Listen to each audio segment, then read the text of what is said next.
All right. How's it going, guys? Good morning. 36. Morning, guys. 36, episode 36. We got on Matt, head of comms and ambassador at Synthetix. Thanks for coming on, man. Thanks for having me on. It's fantastic to be here, guys. So we'll start. Oh, for people who don't know, Synthetix is the decentralized liquidity layer for Ethereum and Optimism right now. Before we jump into that, can you give us a background on yourself, kind of how you got into the ecosystem? I've seen your pinned tweet of kind of your journey from wanting to work in the space and then finally getting a great gig, and I feel like a lot of people can relate to that. Yeah, definitely. So I'll start from when I first got involved in the world of DeFi, because that probably gives a little bit of a better background than just that tweet, because that tweet is years in the making, right? But anyway, I've been in the worlds of crypto for a very long time, but the worlds of DeFi, I like to say, since probably 6 months to a year before DeFi summer, before there was tokens, before there was so many protocols. I know Kane and others like to say that was the world of DeFi, when you could track everything from following 10 Twitter accounts and 5 Telegram channels. You can keep up with everything at that point. Now it's impossible.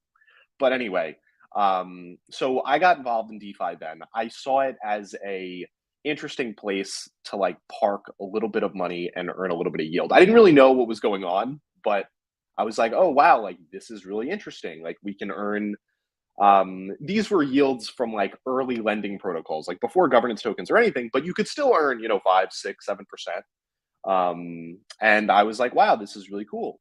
And what happened from that point is protocols like Synthetix caught my eye, because Synthetix had been doing yield farming on Curve. This is very early days of Synthetix and very early days of Curve.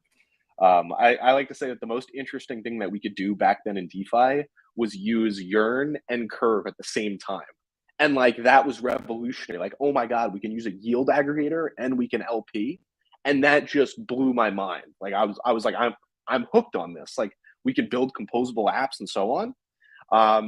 So really what happens to me is I get hooked into the Synthetix, the world of Synthetix, right? Because the early versions of Synthetix, and we'll get into this soon, was based on being able to swap synthetic assets one-to-one at a fixed fee.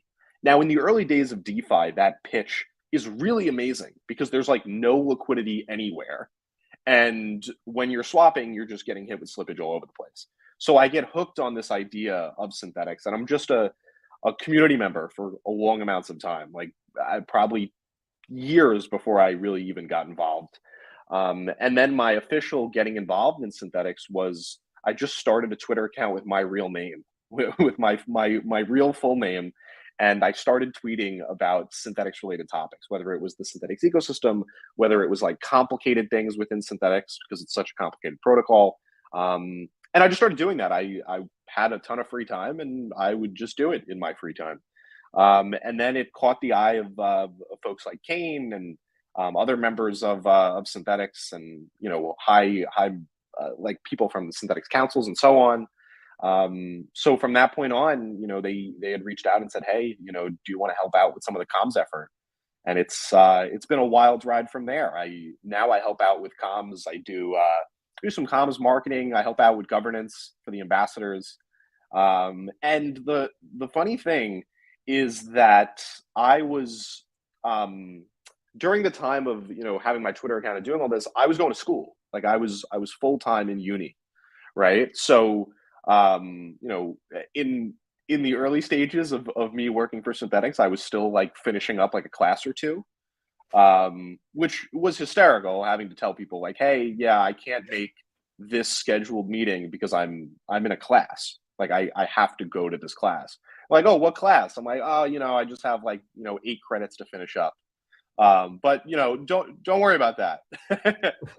But to anyone in the realm that is interested in getting involved in DeFi, I think my story is a good template for anyone. I think that if you are interested in particular protocols or a particular niche or anything, just try to find places where you can provide value.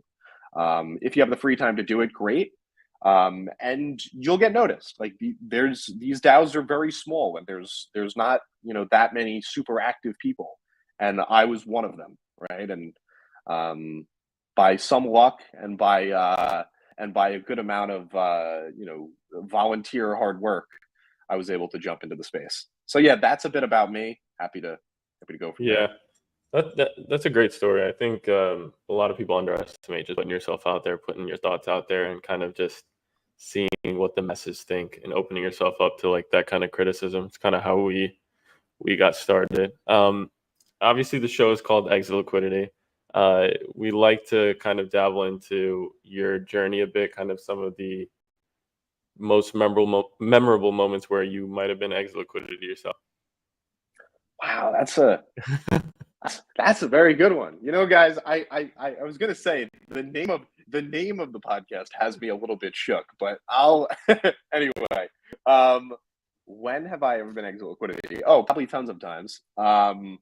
I have a bad habit of like I'll get hooked on this like new idea, like this new project where I'm like, oh my god, like this is so cool. Like think of like random lending protocols on like Polygon or Arbitrum or Avalanche, right? And then you just like buy a little bit of their governance token, and you're after a year or so, the project just goes to zero. Probably one of the more interesting ones is like I got probably a small airdrop from Uniswap. And I mean, I don't know if you could call me exit liquidity. I mean, I didn't know about the wallet until like years later, and kind of missed like the initial sale of riding that pump out. So if you want to call it that one, you can. There's countless other examples if I were to check my wallet. Yeah, that's awesome.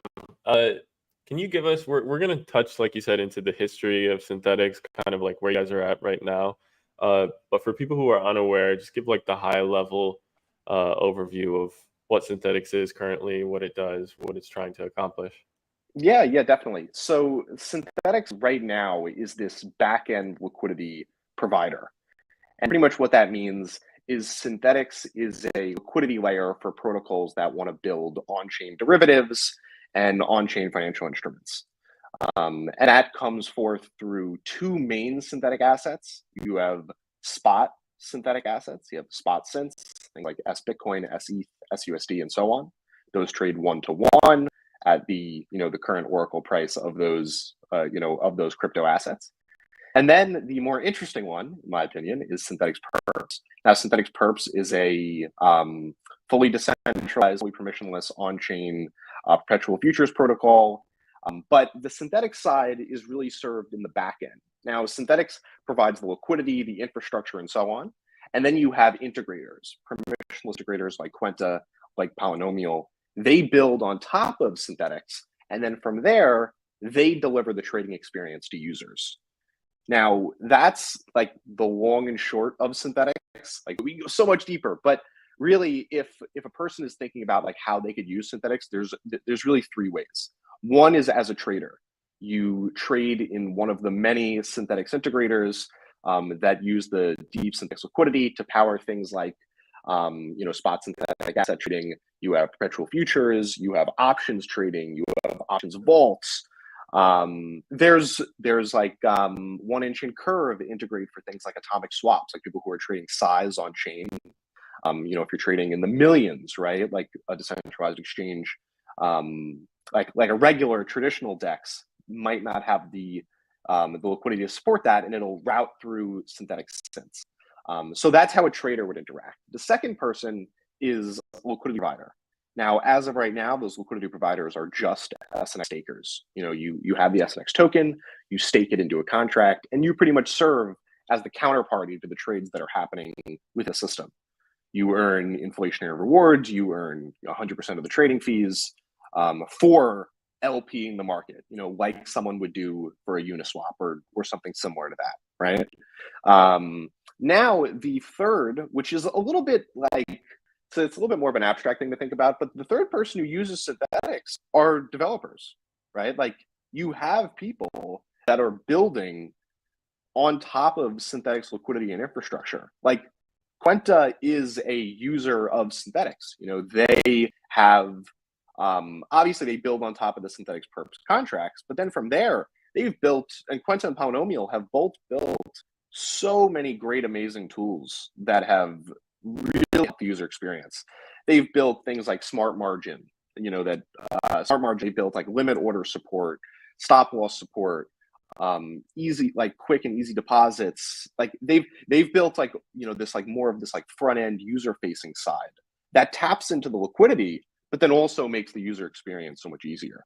And then if you look for something like a Lyra integrates in a little bit more of a complicated way because they're like hedging their options exposure, because they're an options protocol that people can trade, you know, options for ETH, Bitcoin, OP, Arbitrum, and so on.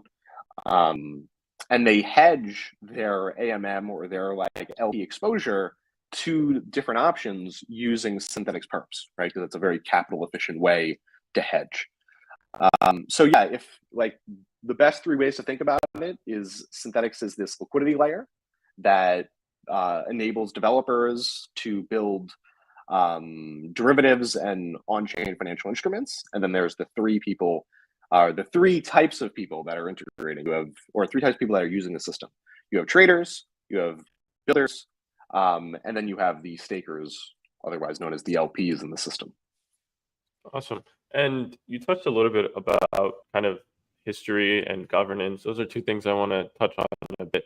I don't know if you were a part of Synthetix or you were probably paying attention at that time, but can you touch on Haven at all? Because I hadn't heard about that before, so I want to hear a bit about that transition. And then alongside that, kind of like you guys have like a very strong decentralization ethos. So I kind of want to hear more about your governance structure and kind of how that plays a role into kind of the transition that happened between Haven and going to Synthetix. How governance would play a role in that.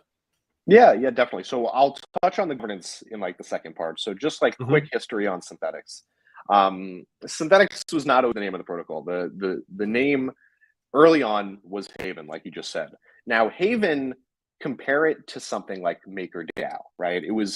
Haven was a CDP protocol that was very similar to MakerDAO, but not the MakerDAO of today. It was really the MakerDAO in like the early stages of DeFi, where you only had one collateral type. So what the idea behind Haven was a CDP protocol that used Haven tokens that were, you know, generated within the system.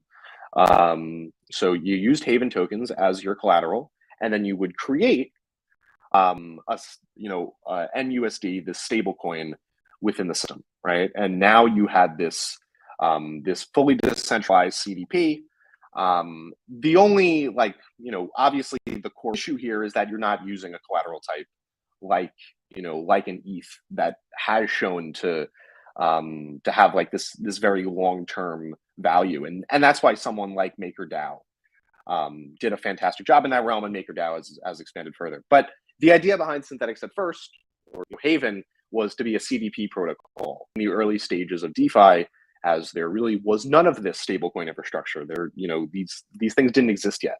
Now, at some point, the Haven team decides, okay, you know, this isn't getting the adoption that we want. Let's pivot into something that we know has a use case right now. And what they pivot into is being this is obviously transferring to the Synthetix name, but then they go into this this idea where they're going to allow people to trade spot synthetic assets at a fixed oracle price, you know, at an oracle price from Chainlink. This is revolutionary at the time. I mean, you're using oracles for a decentralized exchange, and you're allowing people to trade at size from SUSD, which is a, you know, synthetic stablecoin. If you could trade from SUSD to SBitcoin, SETH, and so on, right? Like there was commodities in there at some point, there's Forex, and so on, right? So, like I said earlier, this use case doesn't sound amazing right now, right? Because we have so many decentralized exchanges and ample liquidity and Uniswap v3, and like there's so much going on chain now. But in the early stages of DeFi, this wasn't the case. Like in the early stages, if you were making a trade of any size, and size is a term that changes as DeFi has went on, right? Like size could have been $50,000, $100,000, maybe $150,000, right? If you're trying to trade, obviously that's still like size, right? But you can trade that now with no problem. But in the early stages of DeFi, if you're trading that and maybe your aggregator isn't that good, right? Like we can have things like, amazing tools like 1inch and so on, right? CowSwap and whatever. But, when you tried to make these trades, you got caught with slippage. So the idea for Synthetix was be this user-facing synthetic asset swapping protocol where you swap from one to the other. Now, as time went on, Synthetix had noticed, hey, we have this large basket of liquidity. And yes, it's being used for spot trading. There was ample usage for that. And there was ample novel usage for things like atomic swaps through like aggregators that needed to seek out size. But what they then noticed is, hey, we can use this liquidity for much more complex use cases. And that pushes this era into where Synthetix takes a step back and is, instead of being user-facing, steps back and says, hey, we're going to be this back-end liquidity provider with our pool of liquidity and enable any sort of derivative to be built on top of Synthetix.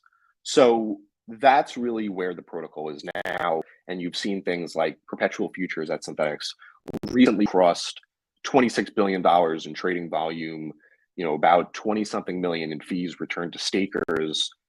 We're looking at hundreds of thousands of trades that have been done and tens of thousands of unique users that have used a use case like this. So as time went on, Synthetix has really continued to push towards more of this like modular approach to enabling developers to build financial instruments instead of being the protocol that interacts with them directly. So that's quick history on Synthetix. When it comes to the governance side, I was not around for this like Haven to Synthetix switchover. I'm not that old in the world of DeFi, but the early days of Synthetix, like many protocols, starts as like a foundation, right?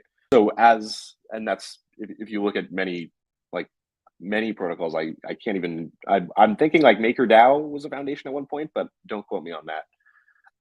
So Synthetix or like Haven starts off as a foundation, and then you start to notice this real need for decentralization. And the funniest part about decentralization in the early days of DeFi is that we didn't really have all the tools yet, and tokens weren't super abundant. So what like my early stage of like rough consensus and governance was we voted on like Discord polls to decide the fate of like SIPs at Synthetix. Now that is hysterical now. It's so funny because given someone has to give you the ability to vote, like we have to trust that people are voting. But anyway, that was fun in the beginning, right? Like it was this great idea of like, we can still get like community consensus on things, but like we don't know, there's obviously no real like governance setup. But now Synthetix subscribes, and like as time went on, like obviously we went from Discord polls and we've evolved from there. Now Synthetix uses this representative council model where you have 4 councils and they serve varying purposes and they're all elected by the token holders. So every 4 months, which we just wrapped up an election like a week ago or so, and Synthetix token holders elect their representatives on different councils. So you have the Spartan Council, which is the council that everyone knows and loves. They vote on any proposals to alter the system in any sort of way. So like an example of that is I actually just wrote a proposal to deploy SNX contracts on Base Network by Coinbase to enable the ability to wrap and unwrap the SNX token from Ethereum mainnet to Base. And then they also vote on like proposal changes. Like if you're changing like configurable variables, they vote on that as well. Then you have the Spartan Council, you have the Ambassador Council, which works on governance, integrators, and like some like soft marketing, things like that. Grants, pretty self-explanatory, but they provide grants to tooling, grants to projects that are building in Synthetix, things along those lines. And then the Synthetix Treasury Council, manages a large pool of SNX and SUSD, to pay various people, set up strategic plans, and and so on from there. So that's the whole governance system and like a bit of history. Awesome. And you mentioned the reaching into base. And quite honestly, I don't have a full grasp on why this is the case, but from how it's worked or from what I've seen as I've been in the ecosystem, Arbitrum has been the home for a lot of DeFi. And from what I've heard, it's has something to do with the technicalities on some level of why DeFi works better on Arbitrum. And I could be totally off base there, but that's kind of like the consensus I feel. What is the relationship between Ethereum, like Synthetix going from Ethereum to Optimism, and why it hasn't reached out into something like Arbitrum, why it picked Optimism? And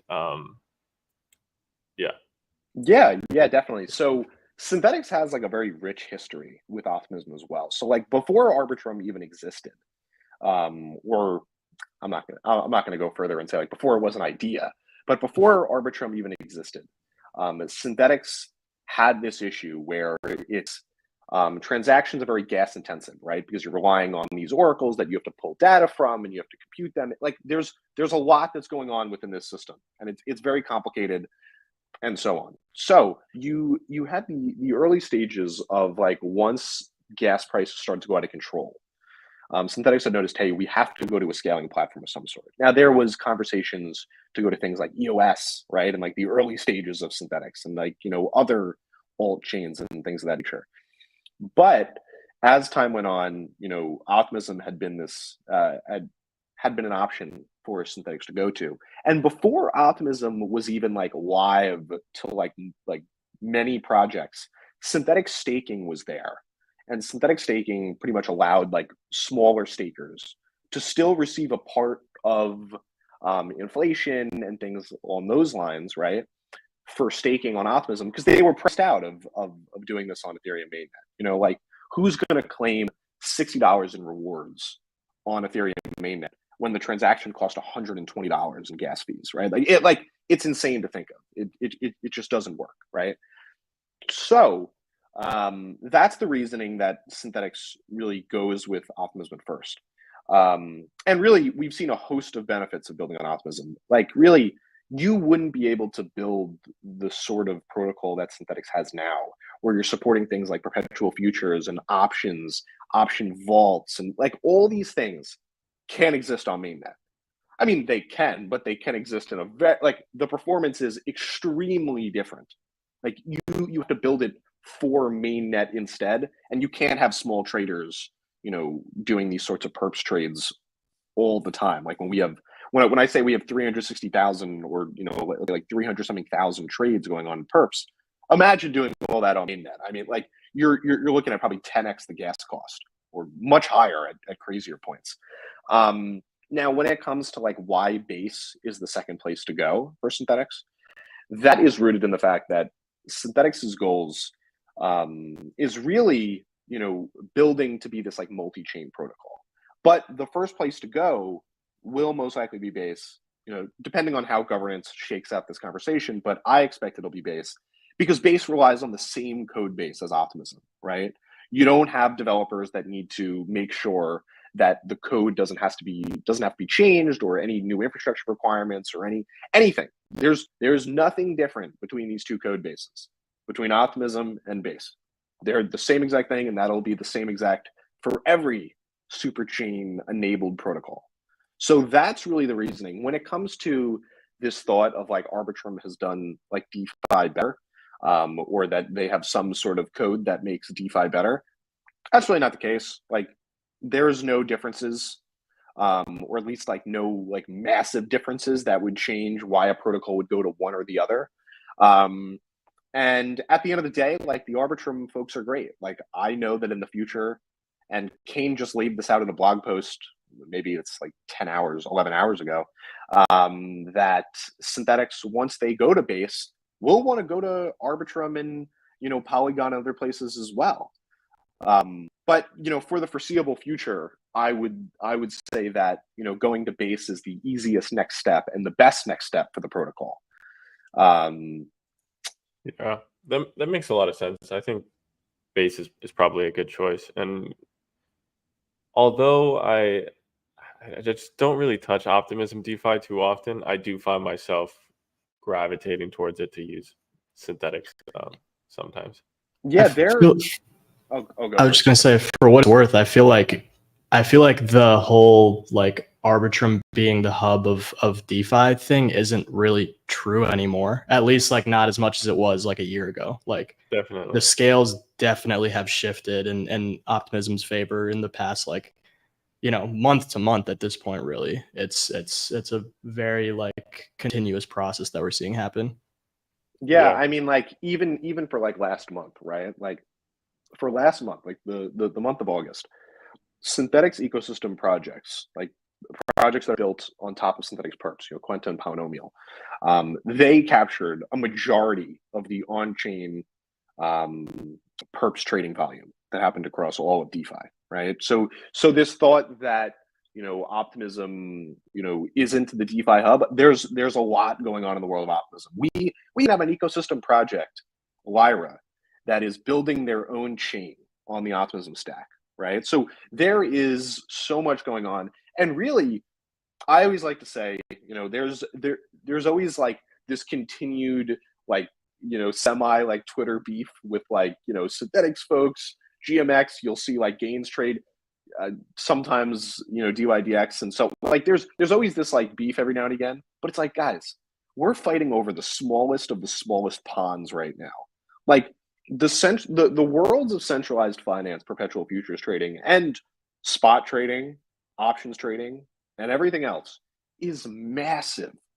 We're fighting and we're arguing over peanuts to these protocols. If you told like Binance or any of these protocols, hey, we're arguing over a couple $100 million in trading volume per day, or $1 billion in trading volume a day, they would laugh at you, because that's nothing to these to these companies. So at the end of the day, like if we all just continue to innovate for the sake of DeFi and continue to build the best protocol and try to emulate the centralized experience, we'll bring people on chain. And that's, I think that someone like Coinbase is doing a ton of good in that sense, right? Like Coinbase could just continue to innovate in their own little, centralized exchange hub, and nobody would say anything, because, they've done a good enough job of working towards like proper regulations and things of that nature, right? But to take a step forward and to enable fully permissionless chain within the Optimism stack, and to really be able to support that. And then I know they're going to do so much around education and innovation, having their developers innovating on the op stack for chain interoperability and things like that. There's so much good that will come out of this, and it's great to see people like them stepping up to like the plate and putting their money where their mouth is, right? Like it's one thing to talk the talk on like decentralized finance, like a Sam Bankman-Fried. There's another to like walk the walk, right? To like legitimately have like Brian Armstrong and Jesse from Base come out and legitimately say like, no, we want large amounts of decentralized protocols on here, and this isn't a permission system, and we're not going to limit activity. Like that's the most amazing thing that we all could have heard. Yeah, definitely in agreement with you there. I think especially now more than ever, we see more like infighting, I think, between like similar protocols, and like now more than ever, it's also like the least relevant it's been. So it's refreshing to hear when projects are not on that side of the fence, I think, and are more focused on growing the pie. I want to get into Synthetix V3 a little bit, but before we do, I also want to better understand the process of like staking, or I guess like broadly providing liquidity. Because you alluded to it a couple of times, how that's like, one of your core like user groups. Can you talk a little bit about like the flow between, like, let's say I want to go and provide liquidity for Synthetix. What exactly do my like tokens do from start to finish? What's my liquidity do from start to finish? Yeah, definitely. So let's run through it completely. So if you have SNX tokens in your wallet, you can stake on mainnet or on Optimism. So let's just say you're on Optimism for simplicity here. So you're on Optimism, you head to the Synthetix staking DApp, and what you'll do is you'll take your tokens and you'll stake them. Now, what does that mean? Because Synthetix uses the term stake in a very different way that other protocols do, because the idea of staking within Synthetix is this active process. It's not like stake your tokens and like forget about them, because you are this liquidity provider. So what you do is you take your tokens and they get put into a contract. And what then gets done is you receive a certain amount of SUSD debt based on the current target C ratio. So let's say, for simplicity's sake, let's say this target C ratio is, I'm just going to say 500%, right? So for every $5 of SNX that you put up, you receive $1 in SUSD debt. Now, this SUSD debt is pretty much the overall collection of synths in the system, like the overall collection of synthetic assets. The debt that you have been given resembles a piece of that. So that debt that now exists, you have to hedge this debt, because this debt can fluctuate as traders profit on spot synths, as they profit on perpetual futures without another trader losing at the same time. But that's a conversation for a different moment. So really, you've staked, you received SUSD debt, and then what you do with that SUSD is you can put it right into an automated hedging tool that is enabled by a protocol called dhedge and Toros within the Synthetix ecosystem.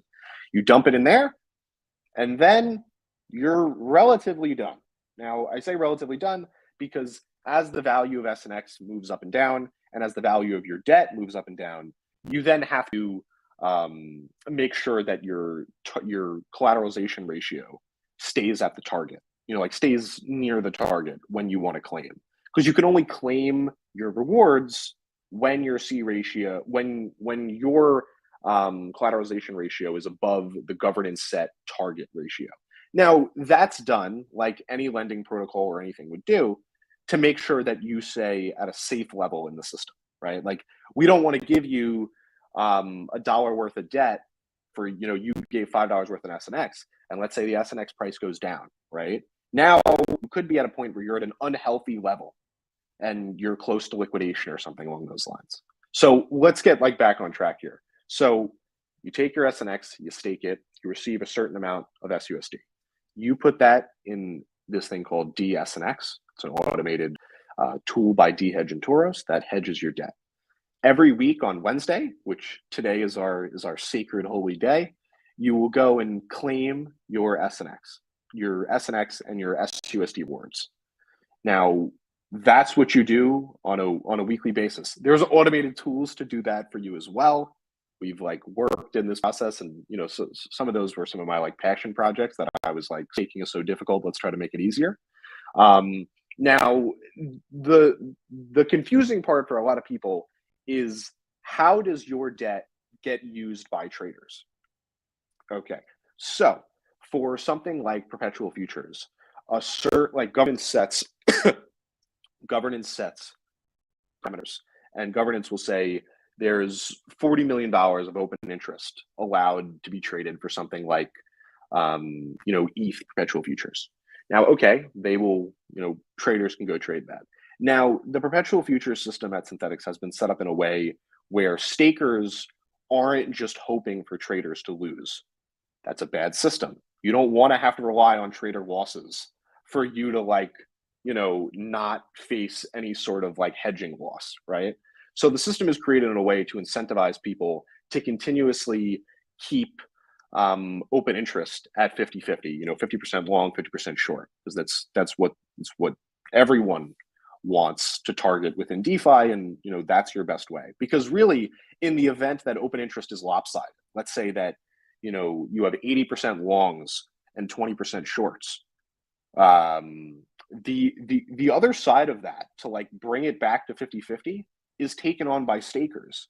In the event that ETH is to pump, stakers have to, accept those losses. Now, we've created a system, and the perpetual future system is created with these arbitrage incentives and these risk-based strategies and these risk-based management to push people to arb it. And if you look at perps, they're pretty much always arbed to 50-50. You have dynamic funding rates, you have price impact doing that. Now, I know I've kind of deviated a little bit, but on the staking side, that's where your liquidity is deployed. Like this SUSD debt that you've created is now, any trader can then use that liquidity to trade any of the derivatives within the system, right? And that's mostly because in the V2X system, like the current existing protocol that Synthetix is on, there's only one debt pool. So there's only one pool where you stake to, and then everything that's powered by Synthetix liquidity is then powered by that one pool. So you underwrite all the trading within the system, and you receive all the fees. Your pro rata distribution of those fees within the system as well. So while it may seem complicated, let's just leave this with a quick summary. You stake your SNX tokens, you receive a certain amount of debt. You take that debt and you hedge it through an automated hedging tool. Every week on Wednesday, you claim. If in the event that you need to, like if the SNX price goes up, or if your debt goes down, you may have to mint more SUSD, which is just, creating more SUSD debt, bring yourself, back to this target ratio, or you might have to burn some of your SUSD to bring yourself, back to this target as well. This is the same sort of process that you would see at a lending protocol that, let's say you take out a loan at 200% and it falls down to 150, right? From collateral price changes. Then you'll return some of your collateral back and go back to 200.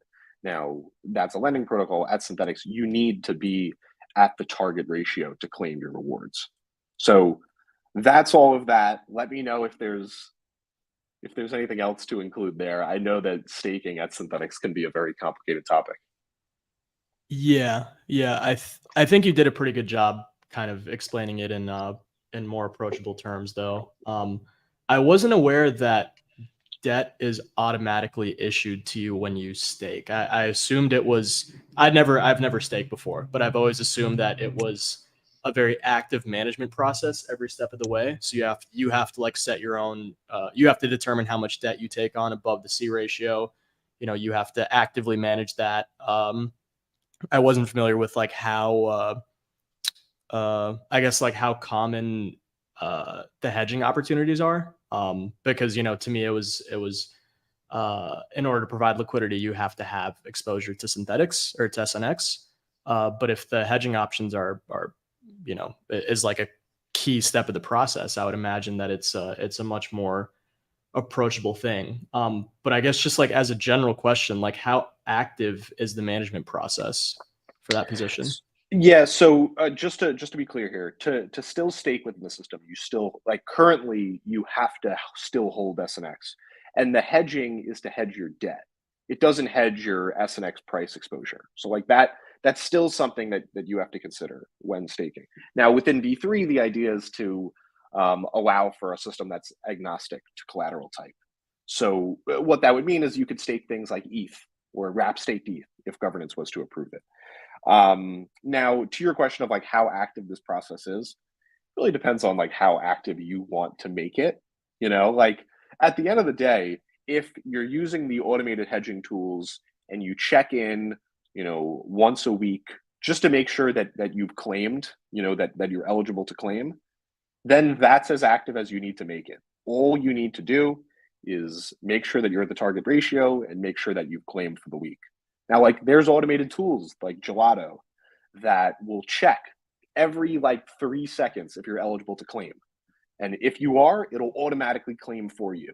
It'll handle that process for you. So really the only thing that you're then, if you use all these automated tools, the only thing that you're like active is making sure that you're eligible to claim and like that you're that your collateralization ratio is at the target so you can claim. And that may just mean taking some SUSD debt out of the automated hedging tool and then burning it so you have the ability to claim rewards. So I wouldn't call it like extremely active, but Synthetix uses the term staking in a way that's a little bit more confusing for some users, because they expect it to just be like stake and forget. But that's not how this works, because like at the end of the day, you are the underwriter and like the LP to these traders. And you do want to make sure that you're hedged to any exposure that they take on. Gotcha. Okay. Yeah, that makes sense. And then I guess like when I first heard about staking or providing liquidity on Synthetix, my initial concern was, I guess, like capital efficiency, at least right now in V2, with Synthetix being the only SNX being the only supported collateral. You mentioned, I don't know if this is like around what the actual C ratio is, but you mentioned 500% as like a rough figure. Does that create like concerns for scalability in the long run? Kind of having to have that level of over collateralization? Yeah, so the idea behind that, that level has been higher in the past. Just to throw that out there, like when I entered the Synthetix realm, and was staking on, L2, that was at like 1,000%, right? But anyway, so the reasoning that that's set the way that it is because of the level of, liquidity and depth in the SNX markets, right? Like you don't want to set that at a level of 200% and then have a price drop and then be left with bad debt. Nobody wants crazy scenarios like that to arise. So when it comes to this idea of scaling, as of right now, and Kane has said this time and time again, and others have said this, the current system and the current level of open interest and the current level of volume can be supported by SNX. This totally works at the level that it's at right now. Now, if you would like to grow by leaps and bounds, by multiple magnitudes, right? You're definitely, in my opinion, and this is my opinion as a community member, because there's a lot of competing visions on this. I think that you're going to have to onboard additional collateral types. I think that if you onboard things like ETH, if you onboard things like wrap staked ETH, that'll get you a good amount of the way to allowing the system to be extremely scalable. Because what I think a lot of people get confused with is they think of the system as only Synthetix perps, right? Now that's great and all, but Synthetix has a vision to like revolutionize the world of building derivatives on chain. And to be this backbone of building derivatives on chain, you need to have ample liquidity for everyone, right? Like if there's a new options protocol with new pricing that wants to build on Synthetix, you need to have ample liquidity for them. And if we're like reaching somewhat of a maximum, or maybe we could double from where we're currently at, that doesn't get you far enough of the way to supporting, centralized exchange level traders. And also, we're just on Optimism right now.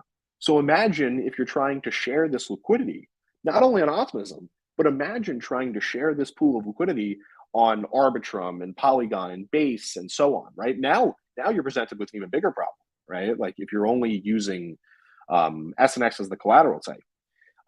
Now, Kane, in his recent blog post, I keep referencing it because it's like the newest thing that people are chatting on. But in that blog post, he references the fact that, hey, on something like Base, we can use ETH and wrap staked ETH and others as collateral, and then you can direct a fee share to SNX stakers. That's similar to how how GMX has operated. Like GMX uses, they use like their system of GLP, where they direct a certain amount of rewards to GMX stakers and a certain amount of rewards to GLP. Now Synthetix can do the same thing with ETH, and they I think the numbers that Kane quoted in the Base blog post, where you can use it as collateral on Base and only use ETH and wrap staked ETH and things of that nature, and then from there direct like 40% of the rewards to SNX stakers and see if it catches on and tinker with it. Like, is that enough? Is that too much? And work it out from there and see what sort of collateral you can help to onboard. So like to to really answer your question as concretely as possible, I think that there does have to be additional collateral types onboarded in the system, and governance will work out, how that actually works and what the fee shares will be and things of that nature. But if we're trying to grow at the level that everyone wants Synthetix to grow in, you'll need additional collateral types. I don't think it can be supported with just Synthetix. Yeah, I think that's a pretty good segue into V3, just because I believe that's like one of the core new offerings of it. Just to touch base real quick on where we've been before getting into that.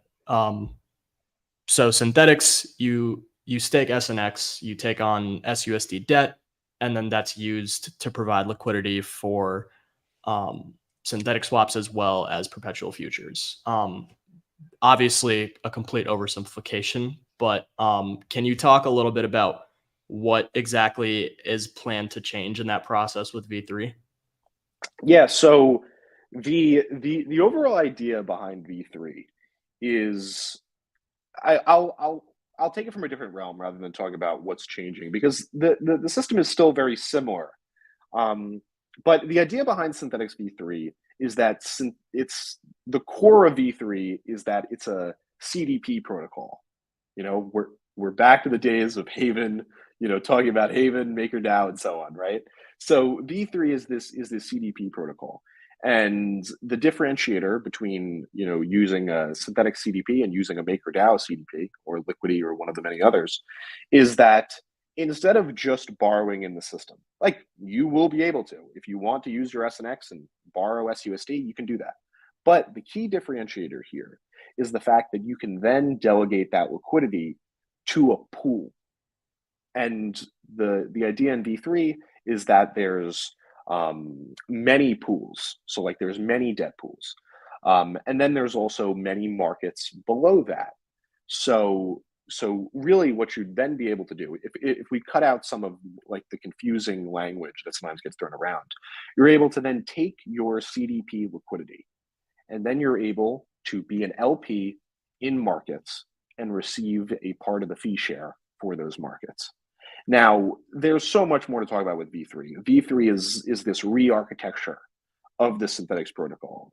Synthetix as a protocol was built as Haven in like 2018, right? There is DeFi standards of today, and there's development and smart contract standards of 2023 that were not standards back in 2018, or were not even thought of as standards. So really, this is building this new architecture for Synthetix to build on for the future, and to allow the system to be created in a way that is agnostic to as much as possible and to be as modular as possible. So really, Synthetix v3 enables Synthetix to get to this like end state that we all always wanted to target, and that was enabling the development of permissionless liquidity and permissionless market creation. So within the Synthetix v2 system, you have to receive governance approval to direct liquidity and to create new markets. But in Synthetix v3, that will be the case initially, but as time goes on and as governance approves, feature flags to unlock more parts of the system, you will then have the ability for a developer. Let's say someone like Quenta, right? Let's say Quenta wants to spin up a perpetual futures market for something long tail. Let's think of think of a crazy new coin that just came out of nowhere, and let's say that they have their let's say they want to spin up liquidity for this new market, right, of any sort. So what they can do is they can create a pool on top of Synthetix infrastructure, get people to delegate their their CDP liquidity to this pool, and then from there, that pool delegates the liquidity that's sitting in the pool as a whole. That delegates liquidity to a market to enable any sort of derivative. So if Quenta wanted to enable some long tail, think of it, a long tail shitcoin for people to trade, they could go and do that without having to go through Synthetix governance. Like, you don't have to have any conversations with governance to support this. Now, obviously, the caveat here is the largest basket of liquidity will be controlled by governance, or at least initially, where you'll have something like the Spartan Council pool will be the pool that most people delegate their liquidity to, and then the Spartan Council pool can decide which markets they want to, delegate the pool's liquidity to from there, right? You land in this great element though, where as of right now, like within the V2 system, Synthetix supports spot synths and they support perpetual futures. But in this V3 system, it's created to support any derivative being built on top of Synthetix. It just has to build in the core logic in the market to take the SUSD provided by pools and to have some sort of AMM or some sort of logic to support trading. You could see, you'll obviously see things like perpetual futures, V3 built on top of Synthetix. You'll then see, spot V3. You'll see options protocols, but then you'll see things like, sports markets. We already have like Thales from the Synthetix ecosystem saying they want to build sports markets on top of V3 infrastructure, because what will happen is protocols like Thales and others can then control the fee share. Like if you're creating the market, you can then control the flow of fees. So if you want to say, hey, we need $5 million in SUSD liquidity directed from the Spartan Council pool, governance may say, okay, great, yeah, we'll direct that over, and we'll see how things are going with your market after a 2-month period, right? Now they could do that, and then you've landed in this great spot because you have new protocols that have faced this continuous issue of the cold start problem. Now, the cold start problem is the fact that protocols that are building in the early stages can't bring in new users because they have no liquidity, and they can't bring in liquidity because they have no users. Now, if you build on top of Synthetix, we've solved your liquidity problem. There will be ample liquidity to be sent around the system, and if you're building something novel that can, that is created in a way that is the ideal market and creates fees and brings in users, there will be liquidity available for you. And there will be ample support and ample incentives and so on for people to build in the system.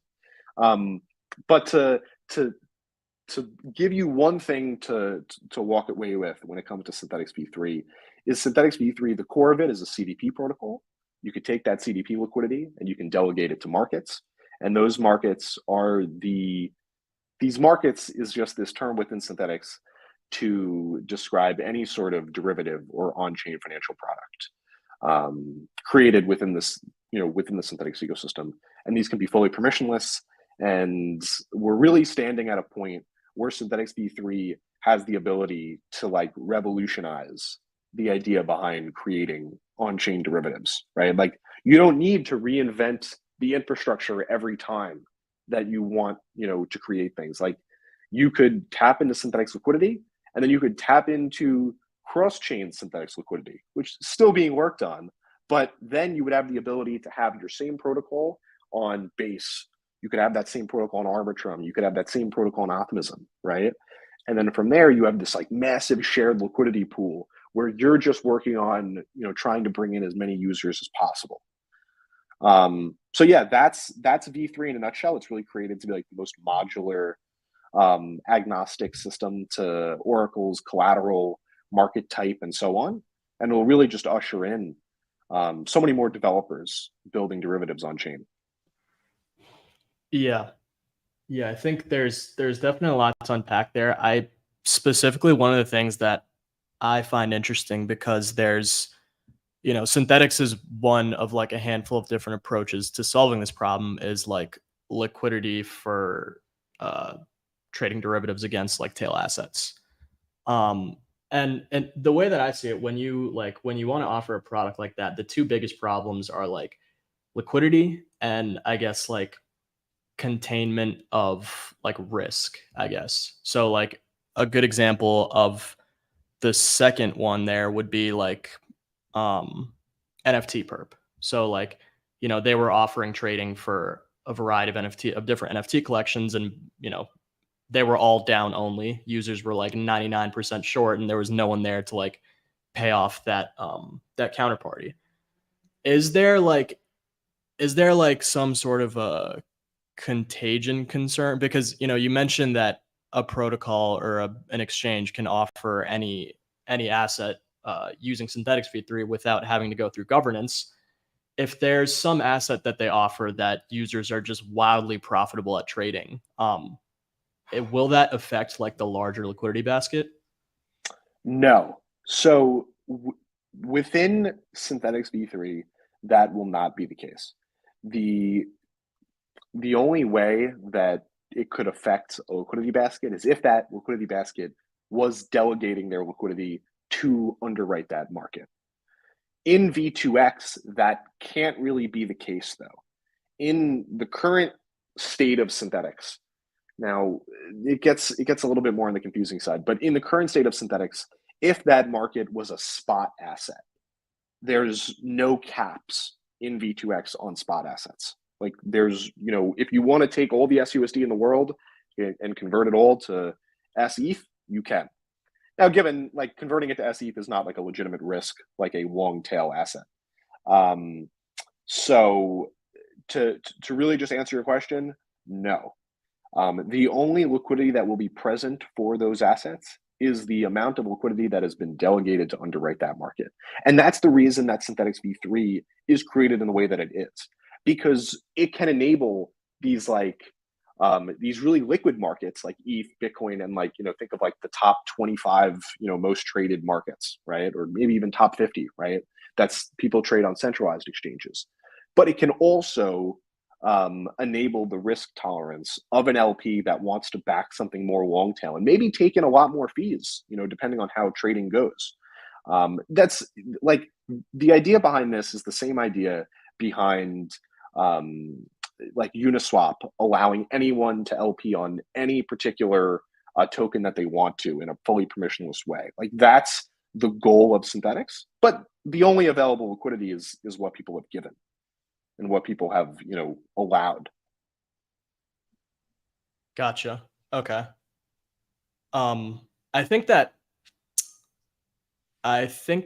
you mentioned earlier, especially, and I'm sure we've all seen on Twitter as well, there's a lot of comparison between like Synthetix and other specifically GMX, obviously. And I think even I've been out there tweeting about some of the comparisons and my thoughts there. But I think what a lot of people don't realize is that like with V3, the entire narrative for Synthetix kind of expands well past that. You can obviously go back and look at Quenta or whatever the top perp exchange will be for Synthetix v3 and make those comparisons. But like I think more broadly, the possibilities become a lot more exciting for Synthetix once v3 is deployed and functional. Not to mention when you guys are able to go past Optimism and start offering that stuff on Base or Polygon or whatever. So I guess like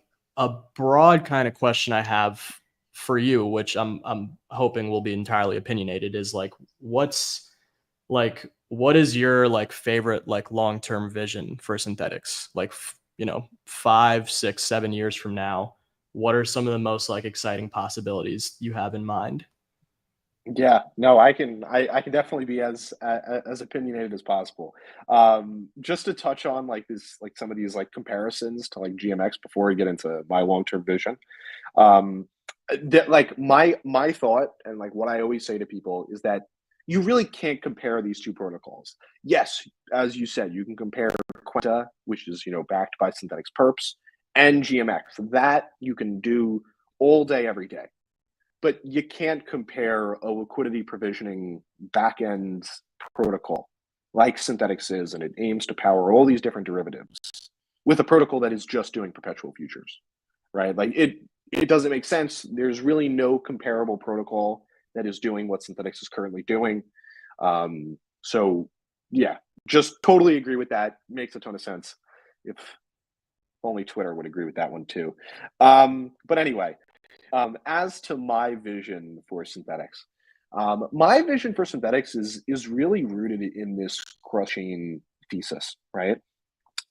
The current issue that we have now with onboarding users is like we need to meet them where they are, right? And with the Synthetix system only being, predominantly with all its bells and whistles on Optimism, that doesn't meet users where they are. So really, what I want to see the protocol move towards is to have this cross-chain infrastructure be top of mind. And what that consists of is having a system with fully shared liquidity and able to interact with other parts of the system wherever you are. So if I process a trade on Base, I want that to be the same trade I would get on Optimism. I like, same liquidity, same fees, same everything. That would land us in a realm that really no one has ever done before in DeFi. There's been protocols that have launched like isolated deployments and things of that nature. But what I would really love to see is this fully cross-chain system that you can make trades anywhere, and it's, you can trade anywhere, you can stake anywhere, you can do anything along those lines on whatever chain you're on, whatever EVM, governance approved chain you're on. That is what I see as like this really like long-term goal, right? To really meet people on where they are on chain. Now, the next thing is all around empowering developers.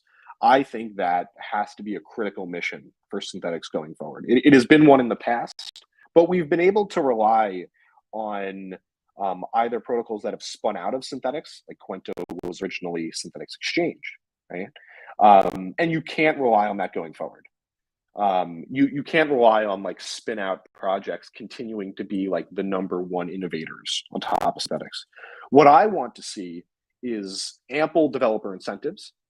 I want to see ample rewards, like ample fee share, things of that nature, and give people a reason to build derivatives on top of Synthetix, right? Like make them the #1 reason that there's so much innovation going on. I expect that to be the case. Like I know that Kane and others have like subscribed to that vision of the fact that we want to incentivize builders in the best way that we can. And we'll do that, right? Because there is so much innovation in the derivative space, and there's definitely so many protocols that have been fantastic ideas, but just suffered from a lack of liquidity and having to just burr their token away to bring in liquidity. And then you just land in this weird spot where the liquidity is mercenary and they're just going to leave, when the incentives, from that protocol stops. So there's so many protocols that have probably died, that have had great ideas, but have just died because they haven't been able to source liquidity. Or maybe they just can't keep up with the infrastructure needs and they can't compete. And Synthetix, as V3 really starts to, because like as V3 features continue to unlock, and as we really onboard new developers and so on, we'll be in a great spot to reward this innovation and get them building on top of V3. So that's really the second thing. And the third one is all around scaling the system. I think that onboarding collateral types like ETH, like wrap staked ETH, and other liquid staking tokens and liquid staking derivatives, I think those will be the path for scaling Synthetix. There's governance conversations to be had on how exactly that should be done and what the fee share for SNX stakers should be. But the vision that I continue to subscribe to is we want to build this protocol for protocols that is the hub of derivative and on-chain development in the DeFi landscape. And if we want to do that, we need ample liquidity. We need the best infrastructure. We need the best builders. We need all of this has to be amazing. And if we want to get there, we'll obviously have to, shift some original ideals. And some of those original ideals have been, we're just going to use SNX as the only thing that you can stake. And I don't think that should, continue for the long term of the protocol. I think we should look towards, wrap staked ETH and so on. So to walk away with 3 clear things to to think about here. The first is around the cross-chain thesis. Meet users where they are and meet developers where they are, right? Like there's many great developers that are, on Polygon, on Avalanche, that will be on Base, that, there's so many places where these developers are. And if we can, support them where they are with proper cross-chain infrastructure, they'll be, extremely happy to build on top of Synthetix, because we've abstracted so much R&D and so much development, away from them having to do it themselves. Obviously, just touched on all of the scalability needs. That'll be critical. And then, the second one we went over was all around developer incentives and making sure there's proper rewards for developers to build in the ecosystem. I think that's something that a lot of people have taken for granted across all of DeFi. Most developers have had to just like launch tokens or go to grant programs or things like that, which definitely works. But we'll definitely want to see if we can incentivize people through a share of the fees that are generated in the system, and initial onboarding grants and initial incentives from maybe the Synthetix treasury or things along those lines. Like there's so much that we can do within those three, and that'll take years to come to really see like this full end game of it all. But it'll be really exciting to see countless derivatives and financial instruments built into Synthetix. Just there's probably 25 of them or 50 of them that I could think of as like quick examples that people could get to building ASAP. Yeah, lots of good points there. I think me personally, my favorite would be like just the general like helping new projects solve their own like liquidity cold start problem. I'm a big fan of like the liquidity as a service / like programmable liquidity narrative. I really like admire Balancer for that reason. And this is just like a more like in a box, like ready to go plug and play solution, I think, which is going to pave the way for a lot of projects to not have to die or not have to burn, 30% of their tokens just to get a couple of users. We're about 10 minutes over here, so we're going to start to wrap up. Just wanted to give you some time in case like there's anything you feel like we missed, anything you wanted to touch on, any call to action for the people to keep an eye on with regards to Synthetix. Yeah, so quick call to action here. I've referenced Kane's recent blog post about a zillion times during this call. I would highly recommend that you read that. All of it at the end of the day is Kane's opinion on how he thinks the protocol should go forward. But I think it's a very good blog post to go through and sort of understand some of these things that I've talked about. And he really explores a lot of the narrative around like, should we build cross-chain infrastructure? Should we, have isolated deployments? What's the best way to do these sorts of things? And I think that touches into a lot.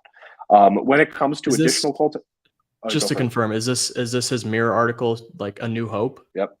Cool. Highly recommended read. It was fantastic. Now, when it comes to other things, over the next few weeks, Synthetix will begin really ramping up the amount of educational resources out about Synthetix v3. So I would highly recommend reading into that. There's a lot of great existing posts, but this will do a lot more of laying the foundational knowledge for a lot of the v3 systems, because a lot of it only lives in like, proposals and like docs and so on right now.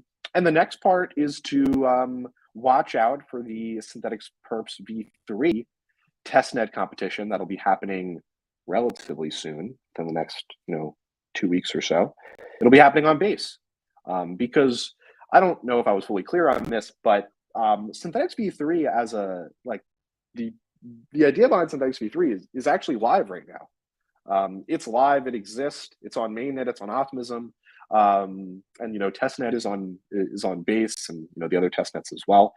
It's just that we haven't, it's not at the point yet to start moving large amounts of liquidity over. Once there's like Perps v3 and spot synths and these other things are like really starting to move and get to the point of like needing like kind of need to be like the new home for Synthetix, then stakers will start to migrate and so on. But I would look out for those two things. Go take a look at Kane's blog post or his Mirror article. Watch out for Synthetix V3 educational material coming very soon, and then the testnet competition on base. And there's a prize pool. There's a prize pool. I know Quenta is giving out some rewards as well, and so on. So that'll be a great one to watch and kind of just be able to see what the new features are coming on top of Synthetix Perps V3. Awesome. Thanks a lot for coming on. Thanks for everybody who tuned in. I think that's episode 36. Really appreciate it. Really appreciate you taking the time, Matt. Yeah, guys. Thanks for letting me ramble on for an hour and 14 minutes, guys. I know you're probably looking at me like, damn, this guy can just. No, it was great stuff. It was great stuff. No, guys, it was great chatting with you guys. You guys had some fantastic questions. So thanks for having me on.